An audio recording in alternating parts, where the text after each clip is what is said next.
जी, मेरा प्रश्न ये है कि ये जो आठों आपने बताए अष्टांग, इसमें हम कुछ-कुछ हर एक लेवल पे कर रहे हैं। ठीक है। ऐसा नहीं है ना? तो क्या ऐसा आवश्यक है कि हर एक लेवल क्रॉस करके उस पे जाया जाए कि थोड़ा-थोड़ा किसी भी लेवल पे जैसा साधारणतः हमारे में हो रहा है? आपका अच्छा प्रश्न है। अमरीश जी ने ये पूछा है कि क्या ये 1 बाय 1 होते हैं कि पैरेलल किया जा सकता है।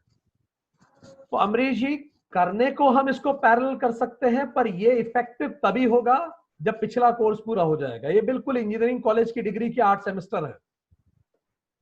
8वां सेमेस्टर तक आप पहुंच भी गए हो, पर अगर पहला सेमेस्टर का एक आध पेपर बाकी है तो क्लियर करना पड़ेगा, नहीं तो दुविधा देगा, क्योंकि वो मन में भाव तो लाएगा ही लाएगा।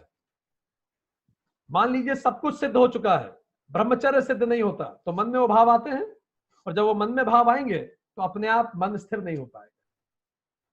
तो इसीलिए technically it should be done one by another, but there is no harm practicing it together. Have I answered?